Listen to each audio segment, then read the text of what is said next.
Quand tu vois le chat traverser de la gauche vers la droite, c'est que c'est pas une sortie qui va t'aider. Mais quand tu vois le chat traverser de la droite vers la gauche, ça veut dire que c'est quelque chose qui pourra être utile. Si vous avez le rhume, vous prenez la main, vous mettez dans la partie intime, vous demandez à votre soeur de mettre sa main dans la partie intime à toute personne de corps féminin et vous faites humer et le rhume va finir. J'ai expérimenté ça. Voilà. Et on ajoute à ça aussi que même quand ton mari ou bien quelqu'un même dans ton entourage a un abcès qui ne veut pas finir, tu prends la main, tu mets là-bas au niveau du vagin, la petite saleté qui va sortir, bien le petit liquide qui va sortir là, tu frottes ça là, parce que ça libère vite la peau de la personne, ça atténue aussi la douleur. Il y a souvent mon œil gauche qui m'interpelle. Si c'est au côté gauche, c'est que c'est au côté maternel. Si c'est au côté droit, c'est au côté paternel. Wow, la nature a beaucoup de choses à nous renvoyer. Les herbes là et tout, ça doit grandir. Pourquoi ça ne doit pas grandir pour rien? Tout le malheur qui nous arrive, le Seigneur nous a montré ça d'un signe quelconque avant que ça se réalise physiquement.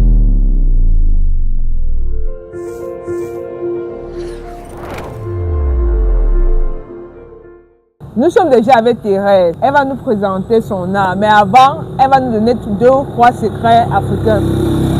Salut Thérèse. Bonsoir. Les secrets africains que moi je connais, parce que moi je suis d'abord quelqu'un qui a vécu au village. Oui. C'était déjà, quand bien même tu pars quelque part, peut-être tu as une sortie et que tu ne sais pas si la sortie sera une bonne sortie ou pas, ou bien une sortie qui pourra te donner quelque chose de positif. Quand tu vois le chat traverser de la gauche vers la droite, c'est que ce n'est pas une sortie qui va t'aider. Mais quand tu vois le chat traverser de la droite vers la gauche, ça veut dire que c'est quelque chose qui pourra être utile. Ça, c'est d'un. Et de deux, il y a toujours eu un oiseau qui a toujours chanté dans notre village où il apportait parfois la bonne nouvelle et la mauvaise nouvelle. Et la bonne nouvelle, c'était déjà quand il crie tout le temps. Mais la mauvaise nouvelle, c'était déjà quand il crie 3 fois. C'est que c'est une mauvaise nouvelle. Bon, sauf que ça peut être un cas de mort ou un cas de maladie. Oui, donc c'est un peu ça. Vous avez eu des cas vrais comme ça? Oui, j'expérimente ça tout le temps. Il y a aussi même mon intuition. Parfois, même quand on a deuil ici, là, comme je suis ici à Yaoundé, on a deuil. Il y a souvent mon œil gauche qui m'interpelle. Si c'est au côté gauche, c'est que c'est au côté familial, le côté maternel. Si c'est au côté droit, c'est au côté paternel. Wow, les gens font ça comme les superstitions, mais non, wow. Dieu communique avec chacun d'une façon. Nos intuitions nous parlent d'une façon ou d'une autre. Voilà, chaque silence c'est un message. Et la nature nous parle, comme tu as dit, le chat parle, l'oiseau parle. Mais c'est nous qui parfois nous négligeons. On néglige les détails là. Mais sinon, tout le malheur qui nous arrive, le Seigneur nous a montré ça. D'un signe quelconque avant que ça se réalise physiquement. C'est vrai, parce que moi j'ai le cas du chat là, vraiment, avec mon cousin. Avant qu'il ne décède, le chat a crié toute la nuit. Voilà. Ça pleure beaucoup même. Oui. Donc c'est un peu ça.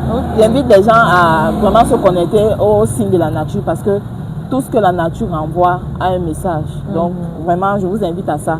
Et vous voyez que le fait qu'elle respecte les signes de la nature, tel qu'on l'a appris dans son enfance, ne l'empêche pas de craindre Dieu. Parce que parfois, on confond les choses.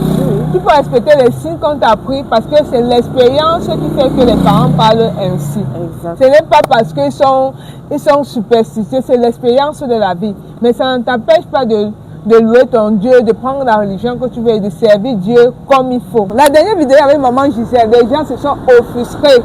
Lorsque maman Gisèle a dit que si vous avez le rhume, vous prenez la main, vous mettez dans la partie intime, vous demandez à votre frère, à votre soeur autant pour moi, à votre soeur de mettre sa main dans la partie intime. À toute personne de corps féminin, la préciser, de mettre sa main dans la partie intime et vous faire humer et le rhume va finir. Voilà ça, nous sommes tombés sur Thérèse. Thérèse confirme que non, que vrai, c'est que maman Gisèle a dit là, non. Elle confirme que c'est vrai. C'est vrai. Qu'elle connaît. D'ailleurs, elle a déjà expérimenté ça. Elle a expérimenté ça. Et on ajoute à ça aussi que même quand ton mari ou bien quelqu'un même dans ton entourage a un abcès qui ne veut pas finir, tu prends la main, tu mets là-bas au niveau du vagin, la petite saleté qui va sortir, bien le petit liquide qui va sortir là, tu frottes ça là, ça va permettre que l'abcès s'amollit et ça fait en sorte que ça libère vite la peau de la personne. Ça atténue aussi la douleur. La nature a beaucoup de choses à nous renvoyer. Mais c'est vraiment là qu'on est là que non. Même on ne connaît pas. On ne connaît pas. Il a dit tout le monde que tu es. Voilà. Chacun veut s'éloigner de la nature. C'est pas bon. C'est pas bon. Nous sommes des Africains. Restons dans notre logique. Dieu nous a mis Africains. Il n'a pas fait ça pour rien. Les herbes là et tout, ça doit grandir. Pourquoi ça ne doit pas grandir pour rien? C'est parce que c'est le remède. C'est même de là qu'on construit. On fabrique toutes ces choses là. Exactement. Les gens de l'époque là, ils ont commencé par là. C'est là-bas qu'ils prenaient tout pour se soigner. C'est vrai Aujourd'hui, qu'on parle de on fait dosage, confiance aux blancs. dosage. Pour quelle raison? Si on bloque tous les balles aux blancs, mais vos compagnies sont rien. Donc ici, il y a tout. Voilà. Apprenez à vous connaître, apprenez à connaître vos valeurs. Ça va beaucoup vous aider. Voilà, important. Important. Donc, lorsqu'une personne vous parle, ne dit pas que vous avez essayé, non, que non. pardon vos superstitions là. Non, non. Faites attention. Faites attention. Si maman, grand-mère, arrière-grand-mère a fait, c'était pas des fous, c'était des personnes. L'avantage de naître au village, c'est ça. Voilà vos enfants que vous refusez d'amener au village. Vous croyez que le résultat sera quoi? Ça sera seulement que les gens de la ville, les longues ongles et tout. Moi, j'ai vécu au village, c'est pour ça que j'ai tous ces mentalités. Parce que quand il y a l'avantage de vivre à côté des gens qui sont vieux. Parce que quand tu vis à côté d'eux, tu as beaucoup de sagesse que tu inculques. Voilà. Par contre, quand ton enfant vit aussi en ville, ce n'est que les tablettes et tout, il va apprendre ces choses-là. Le bon sens, la concentration, même ça, il faut avoir du bon sens. Oui, il va apprendre ces choses comment. Voilà. Et l'enfant d'aujourd'hui, l'enfant même va tomber malade, tu ne sais même pas quoi faire. Pourtant, si tu avais peut-être vécu de temps en temps, même en congé, les congés, tu envoies les enfants là-bas. Il y a beaucoup de choses de ça qui devaient apprendre. Donc vraiment, changeons un peu nos mentalités. Nos villages sont là-bas avec les brousses et tout. Pardon, allons mieux si c'est une semaine, deux semaines, c'est qu'on passe le temps avec nos grands-parents. Je tiens à préciser que ce qu'elle fait là, ça demande beaucoup d'attention. Beaucoup. Et les enfants perdent de plus en plus l'attention parce qu'ils sont face à l'écran. La télé toute la journée. Exactement. Le téléphone, le smartphone toute la journée, ça tue le cerveau, la réflexion et le bon sens chez l'enfant. Le blanc a mis ça pour nous dompter. Même en mathématiques, l'enfant avec le temps risque de perdre même le bon sens. Calculer et pratiquer. Parce que ce qu'elle fait là, c'est de la mathématique à pratiquer. Mathématiques. Pratiquer. Parce que vous voyez, il y a la précision. Sur tous les tableaux qu'elle fait, vous voyez des précisions logiques dans les tableaux qu'elle a exécutés. C'est de la mathématique appliquée. Donc apprenons aux enfants à manier les mains. Tout ça parfois, c'est aller dans les zones, comme vous disiez, campagne, village. Il faut souvent envoyer les enfants apprendre, éveiller, pour que les enfants soient éveillés, qu'ils aient un bon sens de l'éveil, comme elle a sa félicité. Elle n'a rien à envier à une personne qui a un master 2 et qui est à la maison. S'il y avait parmi tes tableaux là, si on te dit maintenant là, tu dois présenter un tableau au concours, quel est le tableau que tu vas présenter? Ça là, prier sans cesse. Ça commence sans Dieu, parce que tout ce qui est fait dans ce monde commence d'abord par Dieu. La pensée que j'ai eue, la réflexion que j'ai eue, l'inspiration que j'ai, ça me vient de là. Non, parce que je n'ai pas appris cet art quelque part. Donc, wow. moi, je pense qu'en toute chose qu'on fait, la base, c'est d'abord le Seigneur. Donc, prier sans cesse, c'est mon meilleur tableau. Avant, c'est souvent l'arbre, parce que l'arbre aussi, c'est quelque chose de positif et tout. Mais ça, c'est mon tableau fétiche. Et tout le monde qui vient ici, surtout ceux qui sont chrétiens, ceux qui viennent ici qui sont chrétiens, sont captivés d'abord par ça, avant de voir autre chose. Maintenant, Thérèse, comment tu penses dans étendre ton produit au niveau national, international? J'imagine quand même que tu souhaites étendre tes produits au niveau international, si c'est possible. C'est ça qui guide ma pensée chaque jour. Chaque jour que je pense, avant que notre pensée ne suive, c'est d'abord la pensée là. Mais je dirais quand même que le Seigneur, s'il a permis que je puisse commencer comme ça veut dire qu'il va permettre que je puisse aller plus loin. Bon, à ce niveau, je suis encore au niveau, j'exploite la devanture de la maison, comme vous voyez. Le portail, Dieu n'était pas bête de faire en sorte que le papa met le portail là. Parce que lui-même là, il va sûr que non, il y a mon enfant qui doit exploiter le portail là. Donc, à ce niveau, je suis là. Au début, j'ai commencé avec 10 tableaux. Je ne connaissais pas la forme que ça pouvait prendre. Aujourd'hui, ça prend des formes. Les meublés me contactent et tout autre. Moi, je pense quand même que avec le savoir-faire des mains, quand tu sais faire, tu ne peux pas être caché du monde.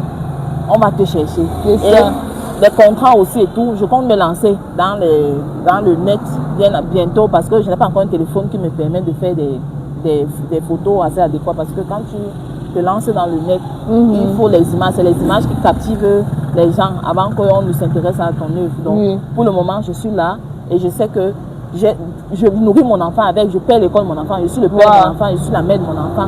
Je mets la mamie au feu, c'est grâce à cet art que je fais. Je sais que Dieu permettra que je puisse avoir des grands contrats parce que je sais que chaque jour que je me lève de mon lit, je vise grand, même si ça n'a pas encore la forme que je veux, je sais que le Seigneur est là. Il est dans le processus et il va le réaliser. Et jusqu'ici, tu peux faire combien de tableaux en moyenne par semaine? Au début, c'était pas facile parce que c'est maintenant que je la fais. Ça fait 2 ans que je suis dans cet art. Maintenant, quand je dis que je me mets à fond, quand j'ai les problèmes d'argent là, je me concentre, je sors même 5 tableaux. Je ne dors pas la nuit. Je sors 5 tableaux. Et tu vends 5 tableaux par semaine? C'est là, toi tu vois comme ça là.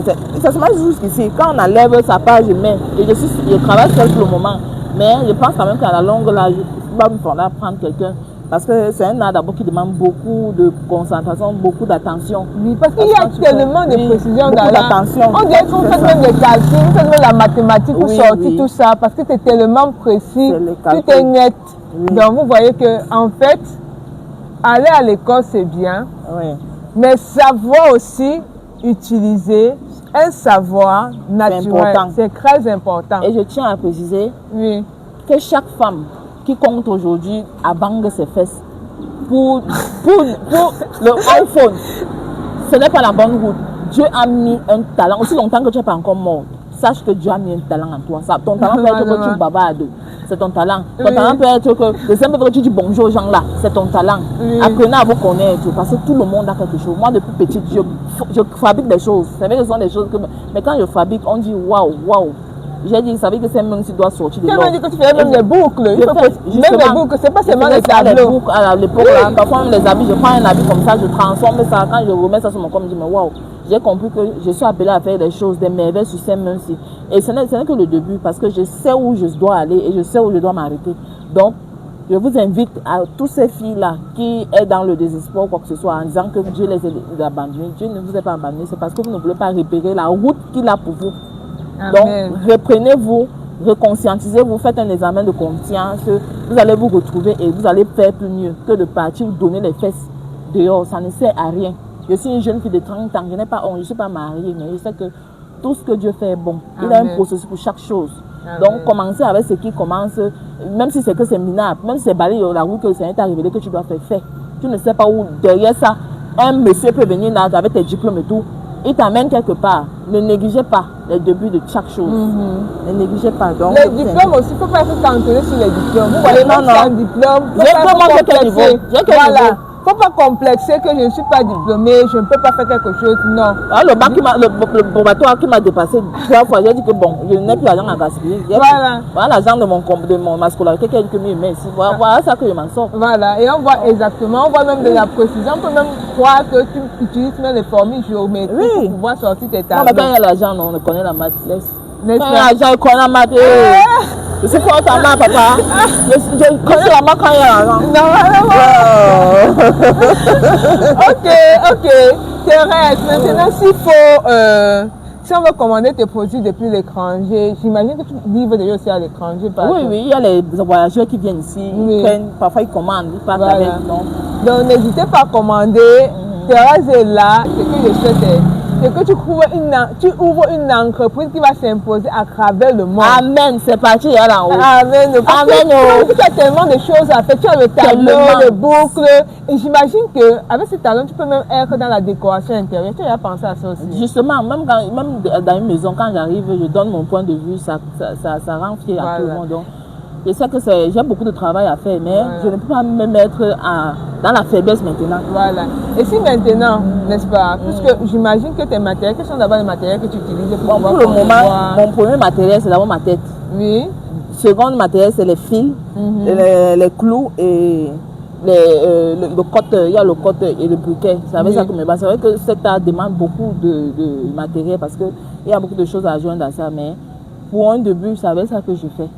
Pour avoir accès au matériel, c'est facile quand même. Il y a des matériels qui sont assez coûteux, donc je ne peux pas me permettre ça pour le moment, mais j'ai quand même envisagé que quand j'aurai mon atelier, il y a d'autres matériels que tu aurais souhaité utiliser, mais ce n'est pas facile. Oui, comme les couleurs sont un peu limites. Et ça fait en sorte que mon inspiration aussi est un peu limite parce que toutes les images de dessins que je veux produire, il y a les manques de couleurs et tout. Et ça ne peut pas donner ce que je recherche vraiment dans la pensée que j'ai. Donc, ce qui fait en sorte que je me limite en fonction de ce que j'ai comme couleur pour le moment. Donc, pour pas d'abord aussi de là. Et bon, je pense quand même que ce qui est sûr, ça va aller. Je cherche quand même les zones encore où je peux trouver les fils. Ok. Et au niveau des fournisseurs, tu prends tes fournisseurs. Est-ce que les produits sont camerounais selon toi, mais c'est importé? Non, c'est camerounais, c'est bio. C'est fait par ces mêmes machines. Oui, mais la main là, les fils là, n'est-ce pas? Oui. La plupart, est-ce qu'on fabrique ici au Cameroun ou bien c'est importé? Non, c'est importé. On ne fabrique pas ça ici au Cameroun.